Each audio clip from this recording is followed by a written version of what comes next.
نحمدہ و نصلی علی رسولہ الکریم اعوذ باللہ من الشیطان الرجیم بسم اللہ الرحمن الرحیم اما بعد برادران اسلام واجب و احترام بزرگوں دوستوں میرے پیارے ناظرین السلام علیکم ورحمۃ اللہ وبرکاتہ. محترم ناظرین الحمدللہ ثم الحمدللہ اللہ سبحانہ وتعالیٰ کا کرم ہے, اللہ سبحانہ وتعالیٰ کا احسان ہے, اللہ سبحانہ وتعالیٰ کا بہت بہت شکر ہے کہ اللہ سبحانہ وتعالیٰ نے ہمیں حاضر کیا اپنے باغ مومن میں بالخصوص ایک مقصد کے ساتھ. جو مقصد ہم لوگ بار بار یہاں پہ دہراتے ہیں وہ یہ ہے کہ اللہ کی جو مبارک کلام ہے, اللہ کی جو مبارک کتاب ہے, اللہ کی جو آسمانی کتاب ہے, یعنی کہ قرآن پاک, جس پر ہم لوگ الحمدللہ اللہ کے فضل و کرم سے سلسلہ وار گفتگو کر رہے ہیں, ذکر کر رہے ہیں اور غور و فکر کر رہے ہیں. یہ اللہ تعالیٰ کا کرم ہے اور ہم اسی سلسلے کو آگے بڑھاتے ہوئے ہم جو ہے کہ اپنے اس مقصد پر آتے ہیں جس مقصد کے لیے ہم سب یہاں پر حاضر ہوئے ہیں.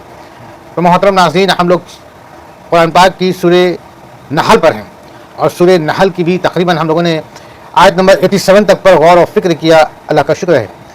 میرے عزیز, آئیے ہم لوگ سورہ نحل کی آیت نمبر 87 سے پھر سے شروع کرتے ہیں اور دیکھتے ہیں کہاں تک جاتے ہیں.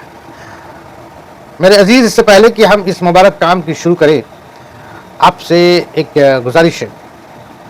جناب, گزارش یہ ہے کہ میرے بھائی, جو بھی ٹوٹی پھوٹی بھاشا میں ہی صحیح, جس طریقے سے, چاہے وہ میرا انداز بخوب ہے یا نہیں ہے میں نہیں جانتا, لیکن میرے عزیزوں, یہ قرآن کی باتیں ہیں. تھوڑا سا توجہ دے کر کے, وقت لگا کر کے, اگر آپ لمحہ دو لمحہ جو ہے کہ اس پر سنیں گے, اس پر وقت دیں گے, تو یہ نہ کہ صرف ہمارے اس وقت کو اہمیت بنائے گا, بلکہ اس کی جو درجات ہے, اس کی جو برکتیں ہیں, اس کی جو نیکیاں, ان سب ہم سب کو حاصل ہوں گا. اور آپ سے گزارش یہ بھی ہے کہ آپ اسے اوروں تک بھی پہنچائیں. یہ اللہ کا کلام ہے. اگر اللہ کی جہاں باتیں ہیں, اللہ کا ذکر ہے, غور و فکر ہے, تو آپ کا اور ہمارا یہ فرض بنتا ہے کہ ہم اوروں تک بھی پہنچائیں, تاکہ اللہ کا کلام سب تک پہنچے.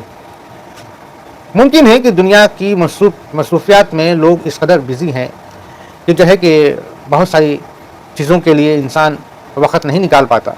ایک روٹین, ایک بیٹی سا بن گیا ہے. اس وقت یہ کرنا ہے, یہ کرنا ہے, یہ کرنا ہے, اور اپنے اسی روٹین میں بندھا ہوا ہے, اب مسلسل بندھا ہوا ہے. عمر کتنی گزر گئی پتہ نہیں چلتا, کتنا دن گزر گیا پتہ نہیں چلتا, ہم نے اپنی زندگی کا کتنا وقت گنوا دیا یہ بھی پتہ نہیں چلتا. جب لمحہ اللہ تعالیٰ کا اشارہ ہوتا ہے, یعنی کہ جب ہم کسی مشکلات پریشانی میں پھنستے ہیں, یا کسی مرض میں پھنستے ہیں, یا کسی ایسی جگہ پر پھنس جاتے ہیں جہاں پر ہماری بس نہ چلتی ہو, تو وہاں پر پھر احساس ہوتا ہے کہ ہم نے کتنا کچھ پایا اور کتنا کچھ گوایا, اور ہم کہاں ہیں, ہم کہاں ہیں.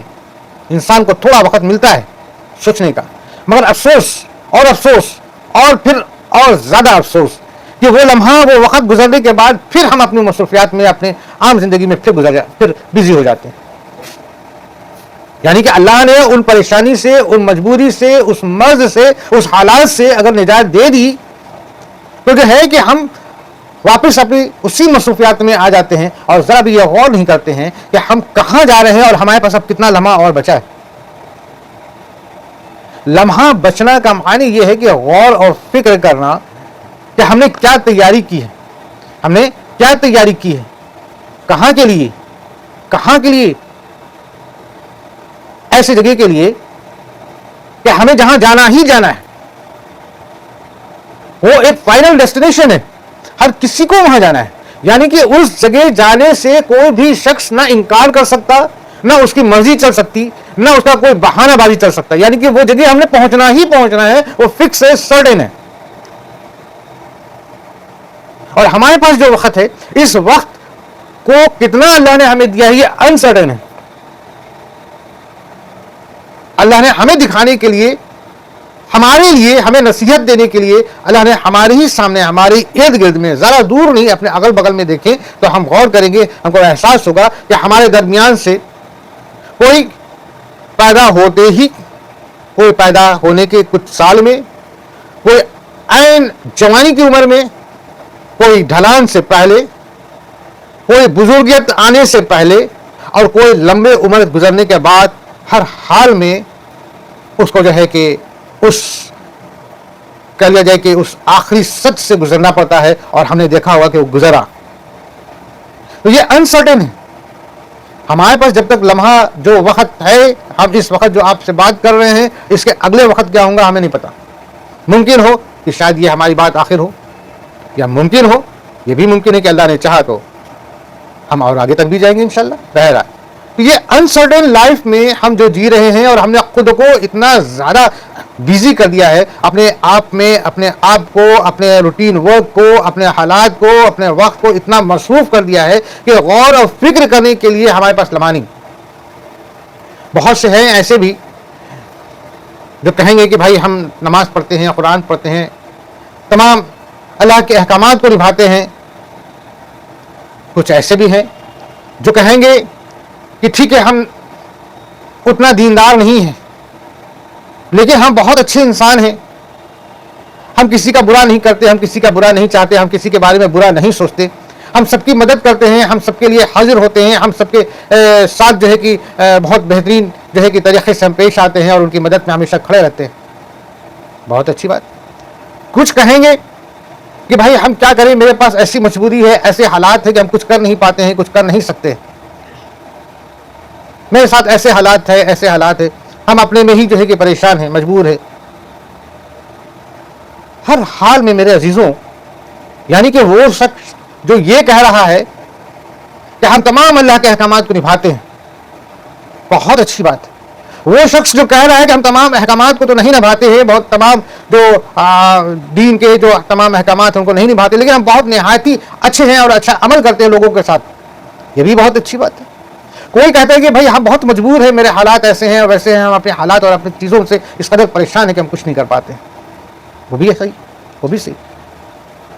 تو دیکھیے پہلا شخص جو کہہ رہا ہے کہ ہم تمام احکامات کو نبھاتے ہیں، واللہ بہت اچھی بات ہے، واللہ بہت اچھی بات ہے. جس نے اللہ کے تمام احکامات کو نبھایا، تمام فرض فرائض کو نبھایا، یہ تو بہت اچھی بات ہے. دوسرا شخص کہہ رہا ہے کہ ہم احکامات کو تو نہیں نبھاتے ہیں، لیکن ہمارا جو ہے کہ اخلاق، خلوص، محبت، جذبات یہ بہت اچھا ہے. واللہ یہ بھی بہت اچھا انسان ہے. اور جو انسان یہ کہہ رہا ہے کہ جو ہم بہت حالات سے پریشان ہیں، ہم تنگدست ہیں اور ہم اپنی مجبوریوں میں اس قدر مشغول ہیں اور کہ ہم کو کچھ کرنے کا موقع ہی نہیں ملتا، ہم کچھ کر نہیں سکتے، واللہ یہ بھی اچھا ہے. تو برا کیا ہے صاحب؟ سوال یہ ہوتا ہے کہ بھائی آپ یہ کیا کہنا چاہ رہے ہیں؟ جناب میں یہ کہنا چاہ رہا ہوں کہ کوئی بھی چیز ون سائیڈڈ، ایک طرفہ، ایک چیز عادتی ہی کافی ہو ایسا نہیں ہے. یعنی کہ ہم کو اللہ کے تمام احکامات کو بھی نبھانا ہے اور ایک اچھا انسان بھی ہونا ہے، تمام فرض کو، تمام لوگوں کے حقوق کو، اخلاق کو، محبت کو، جو کچھ بھی ہم کسی کے لیے کر سکتے ان کو بھی نبھانا ہے. اور اگرچہ کہ ہم مجبور ہیں، پریشان ہیں، تنگدست ہیں، برے حال میں، تو اس حالات میں بھی ہم کو اللہ کا احکامات کو نبھانا ہے اور اللہ کے تمام فرض و فرائض کی ادائیگی کرنی. وہ جو تمام احکامات کو نبھا رہا ہے لیکن اگر وہ حقوق کی ادائیگی نہیں کر رہا تو غلط. اور وہ جو تمام حقوق کی ادائیگی تو کر رہا ہے لیکن احکامات کو نہیں نبھا رہا ہے، وہ بھی غلط. اور وہ جو اپنے میں ہی بیزی ہے، کسی کے لیے کچھ نہیں کر رہا ہے اور اللہ کے احکامات کو بھی نہیں پورا کر رہا ہے، وہ بھی غلط. تو معنی یہ ہوا کہ ہم کو تینوں میں، یعنی کہ ہر حال میں ایک بیلنس میں چلنا ہے، ایک بیلنس میں چلنا ہے. اسلام میں کہیں بھی ایسا نہیں آیا کہ تم جو ہے کہ جے نماز اٹھاؤ، مصلی اٹھاؤ اور جو ہے کہ تم کسی جنگل میں ویران میں چلے جاؤ، وہاں عبادت کرتے رہو. کہیں نہیں آیا. وجہ یہ کہ تم اس دنیا میں رہو، دنیا کے تمام دنیاوی فرائض کو بھی پورا کرو، دنیاوی اخلاق کو بھی پورا کرو، دنیاوی جو رشتے کو بھی بنائے رکھو، اور جو طریقہ اللہ کے رسول نے ہمیں دنیا میں گزارنے کا بتایا ہے اسی طریقے پہ جیو.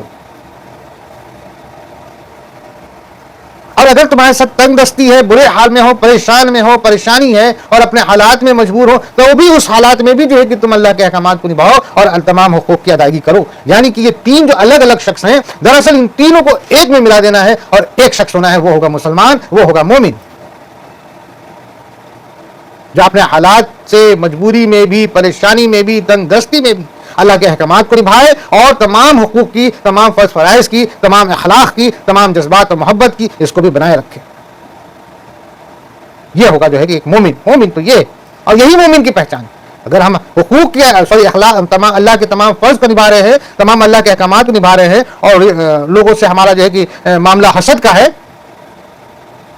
لوگوں سے معاملہ ہمارا برا ہے، یہاں بھی جو ہے کہ ہمارا ایمان کمزور ہو گیا، ہم مومن نہ رہیں. اور اگر ہم لوگوں سے بہت اخلاق، محبت، جذبات، حقوق کی ادائیگی کر رہے ہیں، بہت لوگوں کے لیے دیندار کر رہے ہیں، لیکن ہم اللہ کے احکامات کو نہیں نبھا رہے ہیں، تو یہاں بھی غلط. تو من جملہ معنی یہ ہوا کہ ہم کو ہر حال میں جو ہے کہ اللہ کے احکامات کو بھی نبھانا ہے اور اچھا اخلاق محبت بھی کرنا ہے، اور ہم کو اپنے حقوق کی ادائیگی کے لیے ہم کسی بھی حالات میں ہو ہم کو اس میں تیار رہنا، ہم کو پورا کرنا ہے. ٹھیک ہے. تو بہرحال ہم بات یہاں سے شروع کیے تھے کہ آپ جو ہیں کہ لوگوں تک بھی شیئر کریں. اوکے ویل بات کہاں سے کہاں پہنچ گئی، ہم شاید اپنے لائن سے ہٹ گئے. اوکے ہم آتے ہیں اپنے مقصد پر، یعنی کہ قرآن پاک کی سورہ نحل پر ہم لوگ ہیں، اور سورہ نحل کی آیت نمبر تقریباً 87 تک ہم لوگ پڑھ چکے. 87 سے پھر شروع کرتے ہیں اور اس پر غور و فکر کریں گے. دوستو مقصد یہ ہے میرے تمام کہنے کا کہ غور و فکر کرنا لازمی ہے. اوکے. سورہ ربی الصبات و تمیم بالخیر و بک نستعین یا فتح ربی زدنی علما، سورہ نحل آیت نمبر 87. اس دن وہ سب عاجز ہو کر اللہ کے سامنے اطاعت کا اقرار پیش کریں گے، اور جو بہتان بازی کیا کرتے تھے وہ سب ان سے گم ہو جائے گا. میرے عزیز، ہم لوگ بات کر رہے تھے ان مشرکین کے اوپر. اللہ سبحانہ و تعالیٰ فرما رہے ہیں کہ وہ جو مشرکین، یعنی کہ جو ہماری خدائی میں، ہمارے وحدانیت میں اور دوسروں کو خدا بناتے تھے، دوسروں کو شریک کرتے تھے، دوسروں سے امید کرتے تھے، دوسروں سے دعائیں مانگتے تھے، دوسرے سے بھی فریاد کرتے تھے، دوسرے کے سامنے بھی سر جھکاتے تھے، دوسرے سے بھی گر گراتے تھے، اور دوسرے سے بھی ملنے کی امید کرتے تھے، وہ جو ہے ایسے مشرکین کو اللہ سبحانہ و تعالیٰ نے کہا کہ قیامت کے روز وہ اپنے ان دوسروں کو، یعنی کہ وہ جو شریک جن سے وہ امید کرتے تھے، ان کو سامنے کھڑا کر دیں گے، اور وہ کہیں گے کہ اے اللہ، ہم جو ہے کہ انہی سے جو ہے کہ مانگتے تھے، فریاد کرتے تھے، ہم نے انہی کو تیرا شریک بنایا تھا. تو اللہ کہے گا اچھا چلو بات کرو اپنے شریک سے. اور وہ جو شریک جن کو یہ خدا کا لیول یا خدا کا درجہ یا اللہ کا شریک بنائے ہوئے تھے، وہ صاف انکار کر دیں گے، کہیں گے کہ یہ جھوٹا ہے، اس سے میں نے کبھی نہیں کہا کہ تم میری عبادت کرو، اس سے میں نے کبھی نہیں کہا کہ تم کو مجھ سے کوئی فائدہ ہو سکتا ہے، اس سے میں نے کبھی نہیں کہا کہ تم مجھ سے مانگا کرو. یہ تو جھوٹا ہے، یہ جو کچھ کیا ہے یہ خود اس کا ذمہ دار ہے. اب جب وہ، یعنی کہ جن کو وہ اپنا شریک کہتے تھے، اللہ کا شریک ٹھہراتے تھے، اور جن سے وہ مانگتے تھے، جن سے وہ مراد کرتے تھے، جن سے وہ چاہتے تھے، جن سے وہ امید کیے ہوئے تھے، جن پر ان کو یقین تھا کہ ان سے ان کو مدد ملے گی، تو وہ انکار کر دیں گے، اور تو اور اس سے پلو چھڑائیں گے. تم جھوٹے ہو، تم غلط گنہگار ہو. تو اب اس دن کیا ہوگا کہ اس دن وہ مشرکین، وہ تمام لوگ جو اللہ کا شریک کسی کو ٹھہراتے تھے، جو اللہ کے علاوہ کسی کی عبادت کرتے تھے، جو اللہ کو چھوڑ کر کسی اور کی بندگی کرتے تھے، وہ سب عاجز ہو جائیں گے. کیونکہ اب تو ان کے پاس کوئی موقع نہیں رہے گا، اب تو وقت ختم ہو گیا، اب سامنے جو ہے رزلٹ ہے، اب سامنے ان کو دکھائی دے رہا ہے کہ میرا انجام کیا ہے. ان کو دکھ رہا ہے کہ آگ ہے سامنے، ان کو دکھ رہا ہے جہنم ہے، ان کو دکھ رہا ہے کہ دوزخ ہے، جس میں ابھی وہ پھینک دیے جانے والے ہیں. انہیں دکھ رہا ہے، انہیں سمجھ میں آ رہا ہے کہ اب میرا کیا ہے انجام ہے، اور ایسا انجام جو ہمیشہ کے لیے رہنا ہے، جس کا کوئی اینڈ نہیں. اب وہ عاجز ہو جائیں گے، پریشان ہو جائیں گے. اب کیا کریں آپ؟ کیونکہ ان کے پاس اب کوئی دوسرا راستہ نہیں ہوگا، یو ٹرن کا بھی موقع نہیں ملے گا، کچھ نہیں کر سکتے. وہ اللہ کے سامنے گڑ گڑائیں گے، توبہ کریں گے، عاجزی سے کہیں گے معاف کر دو اللہ، ایک بار موقع دو، ہم تیری اطاعت کریں گے، ہم تجھے ہی خدا مانیں گے، ہم تیری ہی بندگی کریں گے، ایک موقع دے دو.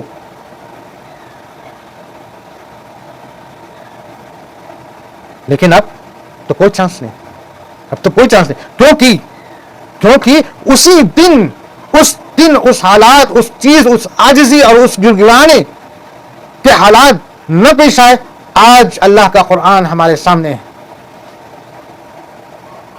اللہ نے اپنا کلام، اپنا قرآن اور اپنے رسول کو جو ہمارے زندگی میں بھیجا یا ہمارے علم میں بھیجا، تو اسی لیے بھیجا کہ دیکھو، اور ساری چیزیں بتا دیا کہ دیکھو وہ دن آئے گا، اور اگر تم نہ مانے تو تمہارے سامنے یہ حالات ہوں گی. اب ہم نے یہاں پر غور کرنا ہے, فکر کرنا ہے, سوچنا ہے, لمحہ بھر سوچنا ہے, لمحہ نہیں 2 لمحہ سوچنا ہے, 2 لمحہ نہیں پوری رات سوچنا ہے جناب, کہ کہیں ہم سے کوئی شرک تو نہیں ہو رہا, کہیں ہم سے کوئی کفر تو نہیں ہو رہا, کہیں ہم اللہ کا کسی کو شریک تو نہیں ٹھہرائے ہوئے, کہیں ہم اللہ کے علاوہ کسی اور سے تو ہم فریاد نہیں کر رہے ہیں, ہم اللہ کے سوا کسی اور پر کوئی یقین تو نہیں کر رہے ہیں. تو اللہ ہمارے سامنے اپنے رسول کو, اپنے تمام نبیوں کو بھیجا, قرآن بھیجا, بس اسی بات کو بتانے کے لیے, سمجھانے کے لیے کہ دیکھو وہ وقت آئے گا, ابھی سمجھ جاؤ. اللہ کہتا ہے کہ اس دن وہ سب عاجز ہو کر اللہ کے سامنے اطاعت کا اقرار پیش کریں گے, اور جو بہتان بازی کیا کرتے تھے وہ سب ان سے گم ہو جائے گا. یعنی کہ جو دنیا میں بڑے بڑے جو ہے کہ باتیں کیا کرتے تھے, جب ان کے پاس اللہ کے رسول آ کر کے دین کی بات, حق کی بات, توحید کی بات بتاتے تھے, قیامت کے بارے میں بتاتے تھے, تو وہ لوگ جس طریقے سے جو ہے کہ اپنے کہہ لیا جائے کہ غرور میں اور جس طریقے سے اللہ کے رسول پر جو ہے کہ بہتان باندھتے تھے, وہ سب گم ہو جائے گا, بولتی بند ہو جائے گی. یوں کہہ لیا جائے کہ بولتی بند ہو جائے گی. اب بولنے کا کوئی چانس نہیں, کوئی موقع نہیں, کوئی بہانہ نہیں, کوئی دلیل نہیں, کوئی وکیل نہیں, کوئی عقل نہیں, کچھ نہیں کام آئے گا. سچائی تو کھل گئی ہے. اب اوکے آگے, جنہوں نے کفر کیا اور اللہ کی راہ سے روکا, ہم انہیں عذاب پر عذاب بڑھاتے جائیں گے. اللہ اکبر. میرے عزیز, وہ انسان جو خود گمراہ ہے, اور وہ انسان جو گمراہ ہونے کے باوجود بھی دوسروں کو بھی جان بوجھ کے اس گمراہی میں ڈھکیل رہا ہے, غلط بات بتا رہا, غلط راہ پہ لا رہا, غلط طریقے کو بتا رہا, غلط چیزوں کو بتا رہا, غلط کہہ لیجیے کہ عمل کرنے کو کہہ رہا, تو اللہ کہتا ہے کہ ایسے کو سزا تو ہم لوگ پڑھ چکے پہلے بھی کہ اللہ نے کہہ دیا ایسے کو سزا ہم دوگنا دیں گے. اللہ پھر یہاں پہ کہہ رہا ہے کہ ہم اس کے عذاب پر عذاب بڑھاتے جائیں گے. یعنی کہ عذاب کا جو جہنم کا جو درجہ ہے, جو اس کا کیا کہتے ہیں کہ دوزخ کا جو درجہ ہے, اس کا درجہ جو ہے کہ اس کو ہم ایسے بڑے سے بڑے درجہ میں ڈالتے چلے جائیں گے جہاں پر اس کا کہہ لیا جائے اس سے برداشت نہیں ہوگا. جیسے جنت میں درجات ہیں انسان کے عمل پر, انسان کے اچھے عمل پر ان کے الگ الگ درجات ہیں, اسی طرح سے دوزخ میں انسان کے برے عمل پر اسی حساب سے ان کے درجات ہیں جو نہایت ہی برا ہے. اور جو خود گمراہ ہے, جو خود کفر پر ہے, اور اس نے دوسروں کو بھی کفر سے اچھائی سے روک کے کفر پہ لے آیا, اس کو تو عذاب اور بڑھا دیا جائے گا. ہم لوگ پڑھ چکے ہیں نا کہ کفار قریش سے جب دوسرے قبیلے کے یا کہیں وہ لوگ جاتے تھے, وہاں کے شہر کے لوگ ان سے پوچھتے تھے کہ ہم نے سنا ہے کہ آپ کے شہر میں کوئی اللہ کا نبی آیا ہے, اللہ کا رسول آیا ہے. تو وہ کفار قریش جو ہے کہ ان سے اس طریقے سے بولتے تھے کہ ان کو لگے کہ جس کے بارے میں وہ پوچھنا چاہ رہے ہیں وہ انسان نعوذ باللہ ثم نعوذ باللہ گنہگار ہے, وہ جھوٹا ہے, وہ بے مطلب کی بات ہے, بے بنیاد بات ہے, مطلب کہ اس انسان کو, پوچھنے والے انسان کو وہ پھیر دیتے تھے. ایسے کے لیے اللہ نے کہا کہ ہم تو اس کو ڈبل عذاب دیں گے. اور یہ تو بات اس وقت کی تھی, مگر قرآن ہے, ہم جسے پڑھ رہے ہیں یہ قرآن ہے. یعنی کہ قیامت تک کے لیے یہ بات, یہ جو اصول ہے یہ بن گیا کہ کوئی اگر کفر پر ہے تو اول تو یہ کہ وہ کفر چھوڑ دے, حق پہ آ جائے, اور وہ اگر کفر پر ہے اور اس کے بعد جان بوجھ کر دوسروں کو بھی کفر پر آمادہ کروا رہا ہے تو اس کا عذاب تو ایسا ہے کہ اس کا عذاب بڑھتا ہی چلا جائے گا. یعنی کہ اس کے عذاب کا ویسا برا ٹھکانہ ہے کہ جس ایسے برا ٹھکانہ کا اللہ کہتا ہے کہ ہم اس کو عذاب پر عذاب بڑھاتے جائیں گے. یہ بدلہ ہوگا ان کے فتنہ پردوازوں کا, ان کے فتنہ پردازیوں کا. یعنی کہ یہ جو لوگ فتنہ پھیلاتے تھے, جو لوگ فتنہ جو ہے کہ دنیا میں فتنہ پھیلائے ہوئے تھے برائیوں کا, اور جو ہے کہ شرک کا, کفر کا, اور بھی دیگر کئی طریقے کا, تو جو فتنہ پھیلائے ہوئے تھے نا, ان فتنہ پھیلانے والے کا جو ہے کہ اس طریقے سے برا انجام ہوگا. یعنی کہ ان کے اوپر عذاب پر عذاب, عذاب پہ عذاب, یعنی کہ ٹلنے والا نہیں. وہ تو ایسا مقام ہے جو کبھی ختم نہیں ہونا, اور ایسا مقام ہے جہاں سے کبھی یو ٹرن نہیں ہونا, جہاں سے ریٹرن نہیں آنا. آگے, اور جس دن ہم ہر امت میں انہی میں سے ان کے مقابلے پر گواہ کھڑا کریں گے, اور تجھے ان سب پر گواہ بنا کر لائیں گے, اور ہم نے تجھ پر یہ کتاب نازل فرمائی ہے جس میں ہر چیز کی شافی بیان ہے اور ہدایت اور رحمت اور خوشخبری ہے مسلمانوں کے لیے. بے شک الحمدللہ سبحان اللہ. میرے معزز، اللہ سبحانہ تعالیٰ کیا کہتے ہیں؟ اور جس دن ہم ہر امت میں انہی میں سے ان کے مقابلے پر گواہ کھڑا کریں گے. ہر امت یعنی اللہ کے ایک نبی سے دوسرے نبی کے آنے کے تک، دوسرے نبی کے درمیان جتنے بھی لوگ ہیں پوری دنیا میں، وہ اس نبی کا امتی ہوا. یعنی کہ ایک نبی آئے تو اس وقت پوری دنیا میں جتنے لوگ ہیں وہ اس نبی کا امتی ہو گیا. اب دوسرے نبی آئے تو اب پوری دنیا میں جتنے لوگ ہیں وہ دوسرے نبی ان کے امتی ہو گئے. ایک نبی سے دوسرے نبی کے درمیان میں جتنے بھی دنیا میں لوگ ہیں وہ اس نبی یعنی جو پہلے نبی ان سے پہلے کے ہیں ان کے امتی ہیں. جیسے حضرت عیسیٰ علیہ السلام آئے اور اس کے بعد ہمارے آقا حضور صلی اللہ علیہ وسلم آئے، تو حضرت عیسیٰ علیہ السلام حضرت ہمارے آقا حضور صلی اللہ علیہ وسلم کے آنے سے پہلے اور حضرت عیسیٰ علیہ السلام کے آنے کے بعد پوری دنیا میں جتنے بھی لوگ تھے حضرت عیسیٰ علیہ السلام کے امتی ہوئے. اسی طریقے سے ہم لوگ یعنی کہ ہمارے آقا جو سرور کائنات ہیں، جو محبوب کبریا ہیں، جو رحمت جہاں ہیں، جو ہمارے آقا حضور صلی اللہ علیہ وسلم ہیں، ہم سب ان کی امت ہیں پوری دنیا. یہ نہیں کہ صرف ایمان والے، سارے سب کے سب ہمارے آقا حضور صلی اللہ علیہ وسلم کے امتی ہیں. تو بہرحال یہاں پہ بات ہو رہی ہے جس دن ہم یعنی کہ وہ دن کون سا ہوگا؟ وہ قیامت کا دن ہوگا. اللہ کہتا ہے کہ اور جس دن ہم ہر امت میں انہی میں سے ان کے مقابلے پر گواہ کھڑا کریں گے.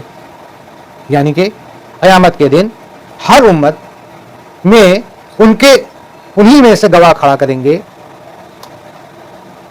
اب یہاں پہ بات دو آتی ہیں. اول بات تو یہ کہ ایک تو گواہ وہ ہو گئے جو اس امت کے نبی ہیں، اللہ کے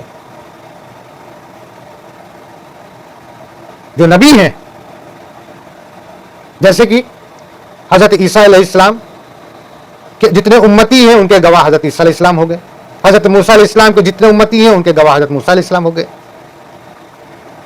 تو ان گواہ کو کھڑا کر دیں گے اور اللہ سبحانہ تعالیٰ کہتے ہیں کہ ہمارے آقا صلی اللہ علیہ وسلم سے اور ہم تجھ کو ان سب پر گواہ بنا دیں گے. یعنی کہ ہمارے آقا حضور صلی اللہ علیہ وسلم تو سردار ہیں نا تمام نبیوں کے، تمام انبیاءوں کے سردار ہیں ہمارے آقا حضور صلی اللہ علیہ وسلم. تو ہمارے آقا حضور صلی اللہ علیہ وسلم کی دیکھیے کس طریقے سے اللہ سبحانہ تعالیٰ ان کے درجات کو دکھا رہا ہے، بتا رہا ہے کہ اے میرے رسول ہے نا کہ آپ کو تو ہم سردار کا وہ مقام دیں گے اور قیامت کے روز ہے نا ہر امت میں سے ان کے مقابلے میں گواہ کھڑا کر دیں گے ہے نا. اور وہ جو ہے کہ جواب دیں گے، وہ بتائیں گے، وہ کہیں گے ٹھیک ہے نا کہ ہم نے ان کو پوری بات بتا دی تھی، ہم نے اللہ کا تمام بات بتا دیا تھا، اللہ کا تمام جو بھی وحی آئی تھی ہم نے ان تک پہنچا دی تھی.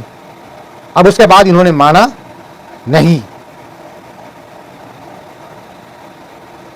ٹھیک ہے، اللہ کے ہر نبی ہر رسول یہ کہیں گے کہ ہم نے تو تیری بات کو اپنی امت تک پہنچا دی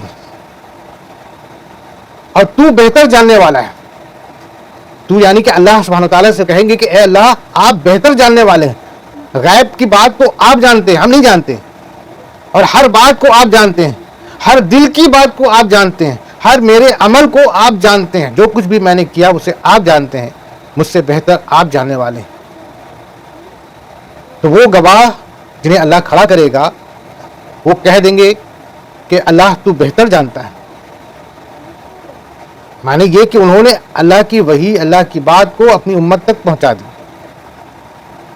اوکے، اب نیکسٹ بات یہ ہے جو بات دراصل میں ہم نے سوچنا ہے کہ اللہ سبحانہ تعالیٰ نے یہ قرآن پاک جو اتارا، اس قرآن پاک میں تمام طرح کی ہدایت، نصیحت، ضروریات، زندگی گزارنے کے طریقے، اللہ کے احکامات اور تمام فرض فرائض، ہر مسئلہ مسائل اور ہر چیز کے بارے میں اللہ نے بتا دیا، اور پورا اس کو ایکسپلین کرنے کے لیے اللہ کے رسول یعنی کہ ہمارے آقا حضرت محمد مصطفیٰ صلی اللہ علیہ وآلہ وسلم تسلیما کثیرا کثیرا کو ہمارے سامنے رکھ دیا، جن کی کتاب یعنی کہ حدیث مبارکہ بھی ہمارے سامنے ہے۔ تو اللہ سبحانہ وتعالیٰ اپنے آقا ہمارے آقا اور اپنے پیغمبر اپنے رسول حضرت محمد مصطفیٰ صلی اللہ علیہ وسلم سے کہہ رہے ہیں کہ میں ان سب کا گواہ تم کو بناؤں گا، یعنی کہ تم کو تمہارے اوپر جو میں نے کتاب اتاری جس میں تمام طریقے کی چیزیں ہیں، جسے میں نے کھول کر کے سب کچھ بتا دیا، تم نے ان سب کو بتا دیا، تم نے کہہ دیا بتا دیا ہے نا۔ اب تم بتاؤ کہ کس نے مانا یا کس نے نہیں مانا؟ تو کہیں گے کہ اے اللہ تو بہتر جانتا ہے، دل کی خبر تو رکھتا ہے، دل کی خبر کو جاننے والا تو ہے نا۔ یہاں پہ بات ہو رہی ہے، اور جس دن ہم ہر امت میں انہی میں سے ان کے مقابلے پر گواہ کھڑا کریں گے، اور تجھے ہمارے آقا صلی اللہ علیہ وسلم کی طرف اللہ سبحانہ وتعالیٰ کہہ رہے ہیں تجھے ان سب پر گواہ بنا کر لائیں گے، یعنی صدا کا مقام ہے نا لائیں گے۔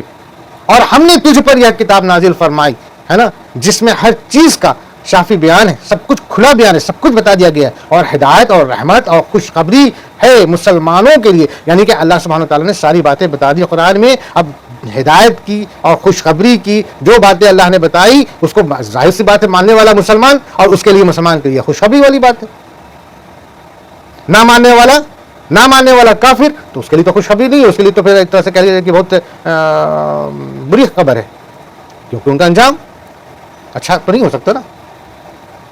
تو اللہ یہاں پر کہہ رہا ہے کہ اس دن جب اللہ سبحانہ وتعالیٰ، اس دن یعنی کہ قیامت کے دن، جب اللہ سبحانہ وتعالیٰ ہر ایک گروہ کو، ہر ایک امت کو لا کھڑا کرے گا، ہر امت میں سے ہر ایک ملزم، ہر ایک کفار، ہر ایک گنہگار، ہر ایک مشرکین، ہر ایک کافر جو ہے کہ اپنے حالات سے، اپنے انجام کو دیکھ کے، اپنے برے حالات کو دیکھ کر کے جب عاجزی کے ساتھ روئیں گے، گڑ گڑائیں گے، اللہ سے کہیں گے کہ اے اللہ ہم تیری جو ہے کہ اطاعت میں آتے ہیں، ہم کو تو معاف کر دے، ہم کو ہم کو ایک موقع دے دے، ایک موقع دے دے۔ تو اللہ سبحانہ تعالیٰ کہے گا کہ ٹھہرو، ہم تم جس امت میں تم پیدا ہوئے تھے ہے نا، ہم اس کو سامنے کھڑا کرتے ہیں۔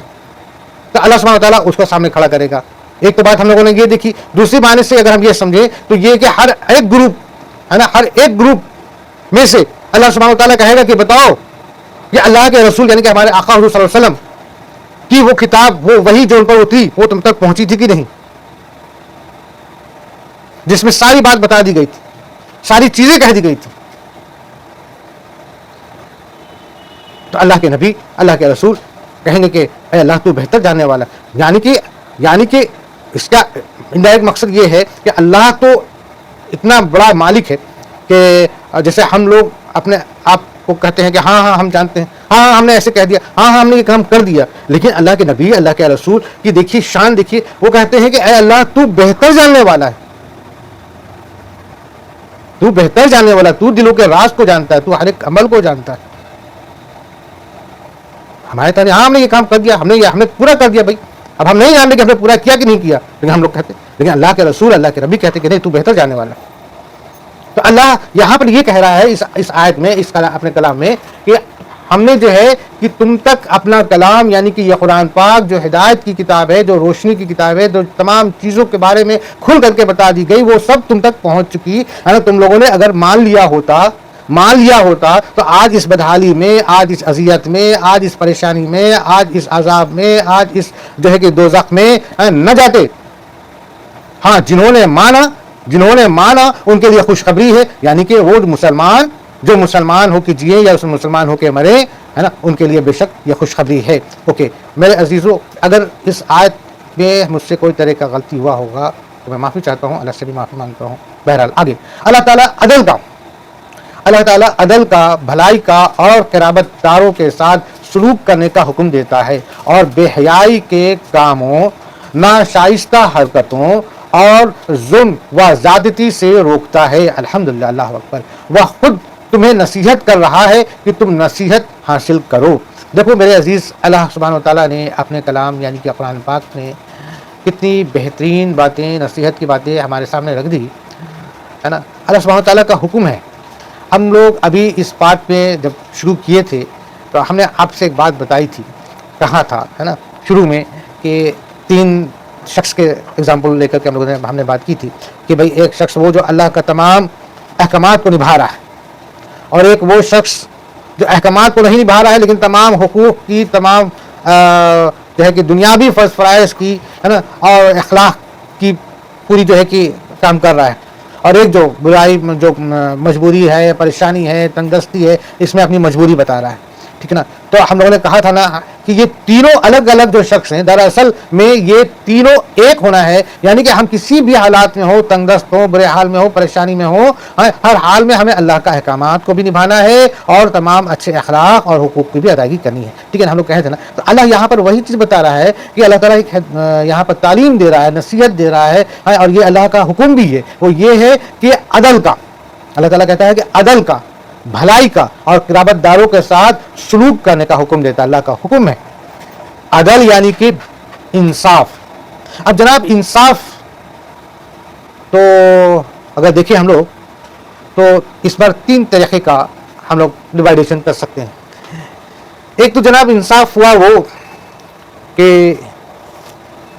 ہمارا دوست ہے، ہمارا عزیز ہے، ہمارا بھائی ہے، ہمارا جاننے والا ہے، ہمارا پہچاننے والا ہے، اگر فیصلہ اس کے خلاف جا رہا ہے، برائی میں مبتلا ہے، غلط اس نے کیا ہے، لیکن ہم پھر بھی اس کی پیروی کر رہے ہیں کہ وہ میرا دوست ہے، میرا بھائی ہے، میرا جاننے والا ہے، میرا پہچاننے والا ہے، ہم اس کی پیروی کر رہے ہیں، ہم اس کو انصاف دلانے کی کوشش کر رہے ہیں، اور ہم کہہ رہے ہیں انصاف ہم کر رہے ہیں، غلط۔ دوسرا یہ کہ جس میں ہم کو اپنا فائدہ سوچ رہا ہے، دکھ رہا ہے، معلوم ہو رہا ہے، لگ رہا ہے، یا ہم جان بوجھ کے کسی کے اوپر احسان کا بوجھ ڈالنے کے لیے ہم اس کے طرف کی پیروی کر رہے ہیں اور کہہ رہے ہیں ہم تم کو انصاف دلا رہے ہیں یا انصاف کر رہے ہیں یا تمہارے ساتھ ہم مروت کر رہے ہیں، لائک دیٹ، وہ بھی غلط۔ اللہ سبحانہ و تعالیٰ کہتا ہے کہ انصاف، عدل، انصاف کا معنی یہ ہوا کہ تمہارا اگر خود کا بھائی، تمہارا خود کا اولاد، تمہارا خود کا باپ، تمہارا خود کا چچا، اگر وہ غلط کیا ہے، وہ برائی پر ہے، وہ برا ہے، اس کے طرف سے کوئی غلط کام ہوا ہے، تو تم وہاں پر اس چیز کو نہ غور کرو کہ وہ تمہارا اپنا ہے، تم اس کے فیور میں بولو گے یا اس کے فیور میں گواہی دو گے یا اس کے فیور میں بات کرو گے یا اس کو انصاف دلانے کی کوشش، نہ، انصاف تو یہ ہے کہ اگر وہ غلط ہے تو وہ غلط ہے، تم کو اس کو غلط کہنا ہے۔ ایک بات تو یہ ہو گئی۔ دوسری بات یہ ہوتی ہے کہ انصاف کا معنی یہ کہ اگر سپوز کہ تمہارے پاس کوئی چیز ہے اور دوسروں کو تمہیں تقسیم کرنا ہے تو اس کو برابری سے عطا کرو۔ اگر تمہارے پاس کوئی بھی چیز ایسی ہے، تمہارے پاس اولاد ہے، تمہاری بیویاں ہیں، یا تمہارے دوست ہیں، کوئی چیز ہے، تو اس کو تم برابری سے، یعنی کہ انصاف کے ساتھ، بالکل عدل کے ساتھ، بالکل انصاف کے ساتھ اس کو تم دو۔ دو باتیں ہو گئیں، ٹھیک ہے نا۔ اب تیسری بات یہ ہوتی ہے کہ جو ہے کہ آپ کو انصاف یہ بھی کرنا ہے کہ اگر آپ خود ہی مجرم ہیں، خود ہی آپ کے ساتھ حالات برے ہیں، تو ان کے ساتھ بھی آپ انصاف کا معاملہ کریں، آپ خود کو مجرم کہیں، ٹھیک ہے۔ تو یہ تو ہوا ایک۔ اب کہیں کہیں پر کیا ہوتا ہے جناب کہ ایک وقت میں تو ہم انصاف کرتے ہیں، دوسرے وقت میں ہم پھر بےایمانی کر لیتے ہیں، تو وہ بھی عدل نہیں ہوا۔ یعنی کہ کہیں پر ہم نے کہا کوئی مسئلہ آیا، اس میں ہم نے اپنے کو دکھایا کہ ہاں ہم نے انصاف کیا، پھر دوسرا مسئلہ آیا تو پھر ہم وہاں پر پھر پھسل گئے اور ہم نے کہا کہ بھائی پچھلے مسئلے میں ہم نے اس کے سپورٹ میں کام کیا تھا، اس مسئلے میں اب ہم اس کے خلاف بولیں گے۔ تو یہ ساری چیزیں نہیں ہیں۔ اسلام میں اللہ کا جو حکم ہے وہ یہ ہے کہ عدل کا معنی بہت لمبا چوڑا ہو جاتا ہے، اس کے ایکسپلینیشن پہ ہم جائیں تو بہت معنی ہو جاتا ہے۔ بہرحال ہر حال میں کہنے کا معنی یہ ہے کہ آپ کسی بھی طریقے کا فائدہ یا تمام کوئی اپنا نقصان یا کوئی ایسی چیز کو آپ نہ دیکھیں، اس کو نظر انداز کریں، کوئی بھی مسئلہ ہو اس کا انصاف کریں، ہے نا، برابری سے پیش کریں، جو بھی ہے، ٹھیک ہے۔ آگے بھلائی کا اللہ حکم دیتا ہے، یعنی کہ دوسرے کے اوپر تم بھلائی کرو، دوسرے کے اوپر بھلائی کرو۔ یہاں بھی سیم باتیں ہیں، لفظ ایک بھلائی کا ہے، اب اس پر ہم بات کریں گے تو بہت لمبی چوڑی بات ہو جائے گی۔ اللہ سبحانہ و تعالیٰ نے ایک لفظ بولا، اس میں ساری باتیں آ جاتی ہیں۔ بھلائی کرو، کوئی مجبور ہے، پریشان ہے، تنگ دست ہے، برے حال میں ہے، اس کی تم مدد کرو۔ کوئی تم سے مدد مانگ رہا ہے، اس کی مدد کرو۔ کوئی تم سے مدد نہیں مانگ رہا ہے لیکن تم جان رہے ہو اس کے حالات کو، تم اس کی مدد کرو، ہے نا، بہت ساری باتیں ہیں، ٹھیک ہے نا۔ اس کے بعد اللہ کہتا ہے کہ قرابت داروں کے ساتھ سلوک، یعنی کہ حسن سلوک، محبت، اخلاق، جذبات، یہ نبھاؤ، ٹھیک ہے نا، اللہ کا حکم ہے۔ آگے کہتا ہے، اور اللہ کہتا ہے اور بے حیائی کے کاموں، جو بے حیائی کے کام ہیں، اب بے حیائی میں بھی بہت ساری چیزیں آتی ہیں، چاہے آپ کے پہننے اوڑھنے سے زبان سے، کہنے بولنے سے، آپ کے عمل سے، طریقے سے، ہر چیز جو بے حیائی کے دائرے میں آ جاتی ہیں، ہے نا، اللہ تعالیٰ کہتا ہے کہ ان سے تم بچو. آگے ناشائستہ حرکتوں اور ظلم و زیادتی سے اللہ روکتا ہے نا. اللہ کہتا ہے کہ بے حیائی کاموں سے، ناشائستہ حرکتوں سے، یعنی کہ ایسے حرکت جو برداشت کے لائق نہ ہو، ٹھیک ہے نا، ظلم، کسی کے اوپر ظلم کرنا، کسی کے اوپر ظلم و زیادتی کرنا، ہے نا، سے اللہ روکتا ہے. آگے وہ خود تمہیں نصیحتیں کر رہا ہے کہ تم نصیحت حاصل کرو. اللہ سبحانہ تعالیٰ کہہ رہا ہے کہ میں تمہیں نصیحت کر رہا ہوں تاکہ تم نصیحت حاصل کرو، ہے نا. یعنی کہ اللہ سبحانہ تعالیٰ تمہیں بتا رہا ہے، ساری باتیں بتا رہا ہے. اللہ سبحانہ تعالیٰ ہمارے لیے بھی بتا رہا ہے. اللہ تعالیٰ ہمیں بھی جو ہے کہ اس آیت کے وسیلے سے اللہ سبحانہ تعالیٰ مجھے ویسا ہی بنا رہے جیسا اللہ سبحانہ تعالیٰ چاہتا ہے، جیسا اللہ سبحانہ تعالیٰ کا حکم ہے، جیسا اللہ سبحانہ تعالیٰ نے کہا ہے. آمین ثم آمین. یعنی کہ ہمیں جو ہے کہ نیک، عدل کرنے والا، بھلائی کرنے والا، ہے نا، اور نیک انسان بنائے. آمین ثم آمین ثم آمین. آپ سب کو بھی آگے، اس کے آگے ہم لوگ بات کرتے ہیں. اللہ سبحانہ تعالیٰ کہتے ہیں اور اللہ کے عہد کو پورا کرو.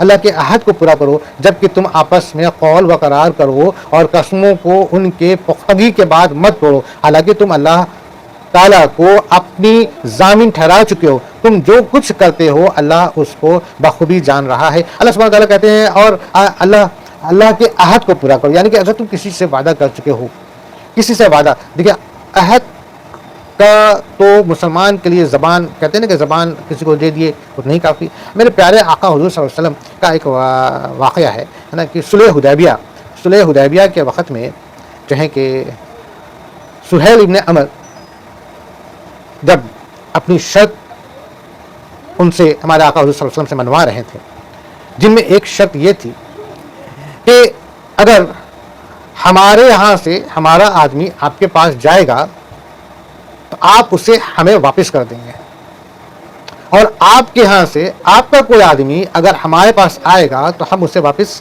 نہیں کریں گے. ان شرطوں میں سے ایک شرط ہے. میں بہت ایک مختصر میں بتا رہا ہوں ورنہ پھر بات دوسری ہوگی، پھر انشاءاللہ ہم لوگ بات کریں گے اس پر. تو بہرحال تو ابھی یہ باتیں چل ہی رہی تھیں. اسی دوران اس ٹائم حضرت سہیل ابن عمر جو ہے کہ ایمان نہیں لائے تھے، وہ مسلمان نہیں ہوئے تھے. وہ مسلمان پھر کافی بعد جا کر کے، یعنی کہ فتح مکہ کے وقت میں کیونکہ وہ ایمان لائے، ٹھیک ہے نا. اس سے پہلے وہ ایمان نہیں لائے تھے. یہاں صلح حدیبیہ کے ٹائم میں بھی وہ ابھی مسلمان نہیں تھے. ہاں ان کے دو فرزند یعنی کہ ایک ابو جندل ہے نا، جن کا نام حضرت العاص ابن سہیل رضی اللہ تعالیٰ عنہ تھا، اور دوسرے عبداللہ ابن سہیل رضی اللہ تعالیٰ عنہ تھا، ٹھیک ہے نا. تو یہ دونوں ان کے فرزند تھے. دونوں مسلمان ایمان لیے تھے، مسلمان ہو گئے تھے. اور سہیل ابن عمر جو ہے ان کو قید کر کے رکھے ہوئے تھے. تو حضرت ابو جندل یعنی کہ حضرت العاص ابن سہیل رضی اللہ تعالیٰ عنہ کہیں کہ وہ کسی طریقے سے اپنے زنجیر کو، مطلب کہ وہ جہاں بندھا گیا تھا اس سے نکال لیے، اور نکال کر کے وہ دوسرے ہاتھوں میں زنجیر اور بندھا ہوا جو بھی تھا اس کو لے کے گھسیٹتے ہوئے پہنچ گئے.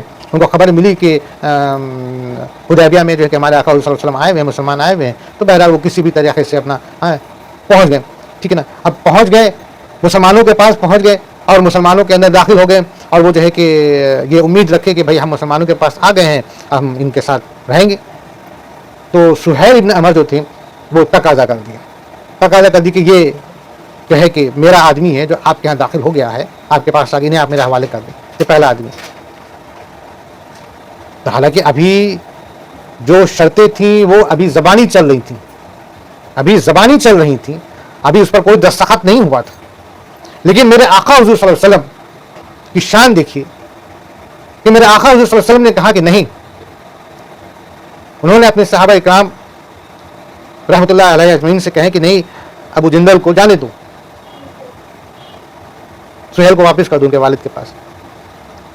جبکہ حضرت علی رضی اللہ تعالیٰ وہاں پہ تھے. انہوں نے کہا بھی کہ یا رسول اللہ ابھی تو دستخط تو ہوا نہیں، ابھی سگنیچر تو ہوا نہیں، ابھی تو سے زبانی باتیں ہو رہی ہیں. تو میرے آقا حضور صلی اللہ علیہ وسلم کہیں کہ کیا میری زبان سے کہہ دینا یہ کافی نہیں ہے؟ یہ ہے مسلمان کی زبان.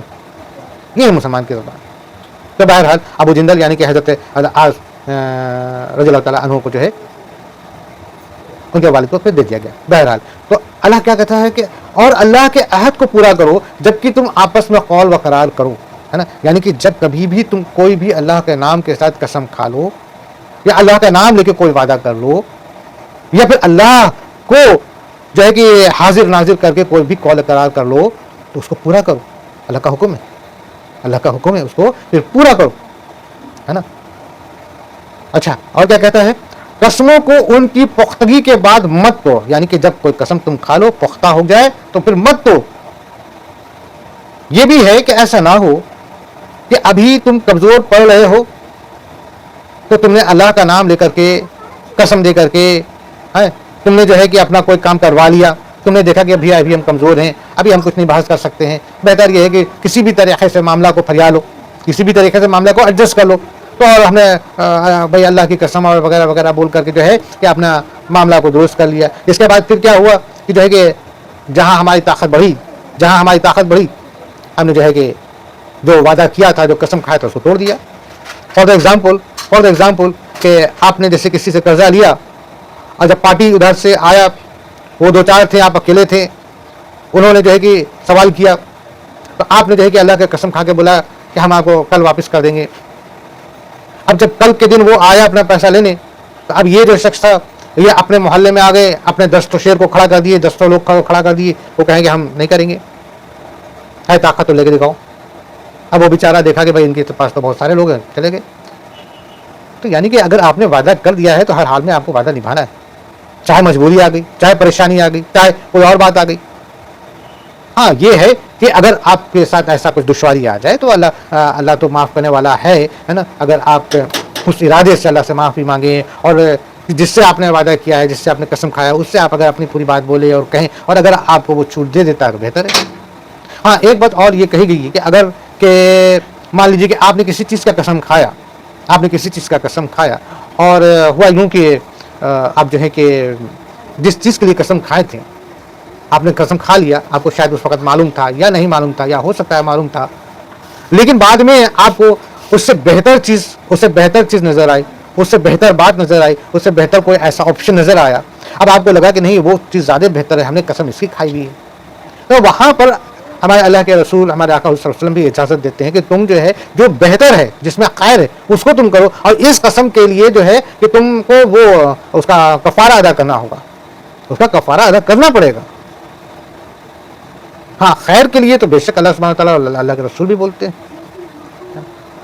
اب مثلاً خیر بہت سارے اگزامپل ہیں، بات بہت زیادہ لمبی ہو جائے گی، لیکن ایک جملہ بات یہ ہے کہ اول تو یہ کہ اگر تم نے کوئی وعدہ کیا اس کو پورا کرو، اللہ کا قسم یا اللہ کا نام لے کے کوئی بات کہی ہے تو اس کو تم پورا کرو، ہر حال میں پورا کرو، ٹھیک ہے نا. ہاں اگر کوئی ایسی بات ہے جس چیز کی تم نے قسم کھائی ہے اس میں خیر نہیں، اس میں پریشانی، اس میں کوئی ایسی بات ہے جو کسی اور کو تکلیف پہنچا سکتی ہے، اور دوسری طرف خیر کا معاملہ ہے، تو وہاں پر تم جو ہے کہ خیر کے معاملے کو کفارہ، لیکن کفارہ اس کا ادا کرنا پڑے گا، اس کا تمہیں کفارہ ادا کرنا پڑے گا، چھوٹ نہیں. قسم کا معنی یہ ہے کہ قسم کھائے تو قسم کو نبھاؤ، کوئی بات ہوگی تو کفارہ ادا کرو، ٹھیک ہے نا. اللہ سبحانہ وتعالیٰ کہتے ہیں کہ جو ہے کہ کوئی قسم کو کھا لو تو اس کی پختگی سے پورا کرو، ٹھیک ہے نا، اس کو توڑو نہیں. حالانکہ تم اللہ تعالیٰ کو اپنا ضامن ٹھہرا چکے ہو، یعنی کہ اللہ کا تم اس میں نام لے چکے ہو، تم جو کچھ کرتے ہو اللہ اس کو بخوبی جان رہا ہے، یعنی جو کچھ بھی تم کر رہے ہو اللہ جان رہا ہے. یہ اللہ تعالیٰ اپنی طرف سے بتا رہا ہے کہ دیکھو تم نے جو کچھ بھی کیا یہ نہ سمجھو کہ ہم کو پتہ نہیں ہے، ہم سے چھپا ہوا ہے، ٹھیک ہے نا. ایک بار پھر شاید پہ غور کرتے ہیں، اور اللہ کے عہد کو پورا کرو جبکہ تم آپس میں قول و قرار کرو، اور قسموں کو اور ان کی پختگی کے بعد مت دو، قسموں کو ان کی پختگی کے بعد مت دو، حالانکہ تم اللہ تعالیٰ کو اپنا ضامن ٹھہرا چکے ہو. تم جو کچھ کرتے ہو اللہ اس کو بخوبی جان رہا ہے. الحمدللہ، بے شک دیکھیے اللہ سبحانہ تعالیٰ نے کہا کہ بھلائی کرو،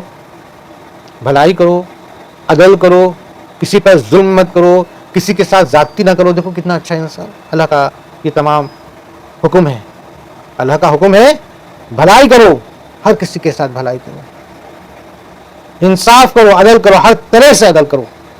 لفظ عدل میں بہت معنی، ہر طرح سے انصاف کرو.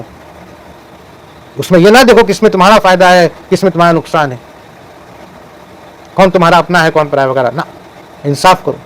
پھر اللہ کہتا ہے کہ کسی کے اوپر ظلم نہ کرو، کسی کے اوپر زیادتی نہ کرو، یہ اللہ کا حکم ہے. اللہ کہتا ہے تم جب کسی سے قول قرار کر لو، وعدہ کر لو، اللہ کا قسم کھا لو تو اس کو پورا نبھاؤ، پورا کرو، ہر حال میں اس کو پورا کرو، اس کو توڑو نہیں. اللہ تعالیٰ تمہارا ہر چیز دیکھ رہا ہے، تمہارا ہر عمل کو دیکھ رہا ہے، ہر بات کو اللہ جان رہا ہے.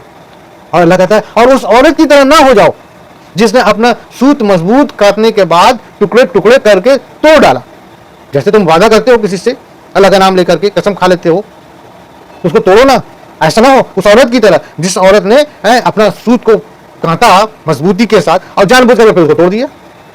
ایسا نہ بنو. اللہ یہاں پہ ایگزامپل دے رہا ہے. اور اس عورت کی طرح نہ ہو جاؤ جس نے اپنا سوت مضبوط کاٹنے کے بعد ٹکڑے ٹکڑے کر کے توڑ ڈالا. کہ تم اپنی قسموں کو آپس کے مکر کا باعث ٹھہراؤ. یعنی کہ بعض قسمیں لوگ مکر یعنی کہ جھوٹا کہہ لیا جائے, لوگ جھوٹ میں قسم کھاتے ہیں, جھوٹا قسم کھاتے ہیں جان بوجھ کر کے, ناٹک کرتے ہیں, ڈرامہ کرتے ہیں, مکاری کرتے ہیں اور قسم بھی کھا رہے, مکاری مطلب جھوٹا قسم کھا رہے جان رہے لیکن مکاری کر رہے اور بھی اللہ کا قسم کھا کھا کر کے. تو جیسا ہے وہ عورت جو ہے کہ بڑی محنت سے سوت کاٹ رہی ہے اور اگر توڑ دی تو ایک تو اس کا محنت کر کے وہ سوت کا کاٹنا اتنا محنت والا, اس نے وقت لگایا, محنت لگایا, چیزیں لگائیں اور اس کے بعد توڑ دی تو وہ جو چیز گئی تو وہ تو گئی, پلس یہ توڑی یہ بھی نقصان ہوا, ڈبل نقصان ہوا. تو تم نے جب قسم کھایا اللہ کا نام لے کر کے تو یہ تو ایک اللہ کو تم نے ضامن بنا لیا, ذمہ دار بنا لیا. اب تو مجھے ہے کہ اس کو قسم کو توڑ دیتے ہو, نہیں نبھا رہے ہو. یہ کیسی بات ہوئی؟ تو اللہ کہتا ہے کہ ایسی مکاری نہ کرو, ایسی مکاری نہ کرو, جھوٹا قسم نہ کھاؤ. ٹھیک ہے نا.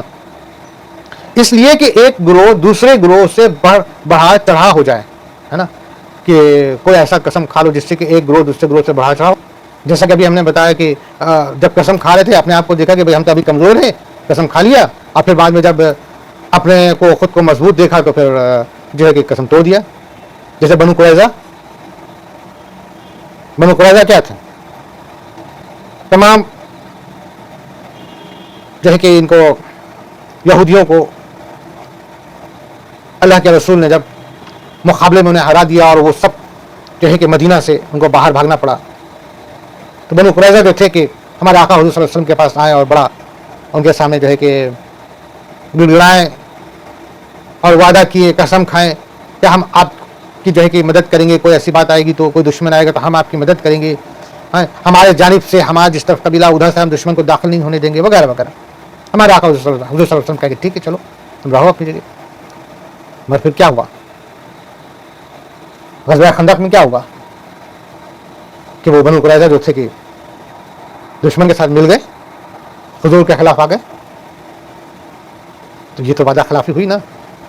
تو یہی چیزیں کہ آج تم دیکھ رہے ہو کہ قسم کھا لیا اور اپنے آپ کو مضبوط بننے کی کوشش کر لیا, پھر کل کو جب تم واقعی میں مضبوط ہو گئے تو تم نے جس کے ساتھ معاہدہ کیا, جس کے ساتھ تم نے قسم کھائی, اس کو تم نے درکنار کر دیا. عموماً جیسے قرضہ وضع لینے میں کیا ہوتا ہے, تو اللہ سبحانہ وتعالیٰ نے کہا کہ ایسا نہ کرنا, ہے نا.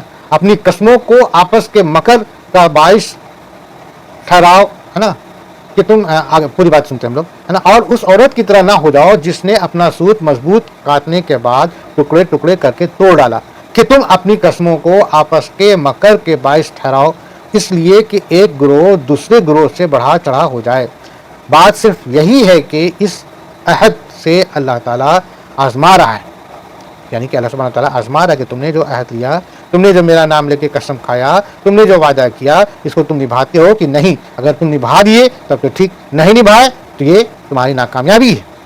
یقیناً اللہ تعالیٰ تمہارے لیے قیامت کے دن ہر اس چیز کو کھول کر بیان کر دے گا جس میں تم اختلاف کر رہے ہو. یعنی کہ اللہ سبحانہ تعالیٰ قیامت کے روز ہر وہ چیز کو کھول کر کے سب کچھ بتا دے گا, جس کا یہ آج کفار قریش جو تمام کفار جو بولتے ہیں, ہے نا, اور جو کچھ بھی مکر کرتے ہیں, جو کچھ بھی دھوکہ دیتے ہیں, جو کچھ بھی ناانصافی کرتے ہیں, جو کچھ بھی کرتے ہیں, اللہ سبحانہ تعالیٰ قیامت کے روز سب کچھ کھول کر کے رکھ دے گا. جیسے کہ ہم لوگ یہ آیت تمام چل رہی ہیں اس سلسلے میں, جب قیامت کے روز جو تمام مشرکین اور تمام کفار کے سامنے جب حقیقت سامنے آ جائے گی, اور جن لوگوں کو وہ خدا بناتے تھے وہ لوگ خود ان کو جھوٹا ٹھہرا دیں گے, اور اس کے بعد یہ جب سامنے ان کو دیکھے گا کہ سامنے بہت بڑا عذاب ہے نا, اور وہ اللہ کے سامنے پھر گڑگڑائیں گے, روئیں گے, تو اللہ سبحانہ تعالیٰ جو ہے کہ ان کے سامنے یہ چیزیں پیش کر دے گا کہ دیکھو تم نے یہ کیا, ہے نا, اور اس کے بعد ساری چیزیں کلیئر کٹ ہو جائیں گی. ٹھیک ہے نا.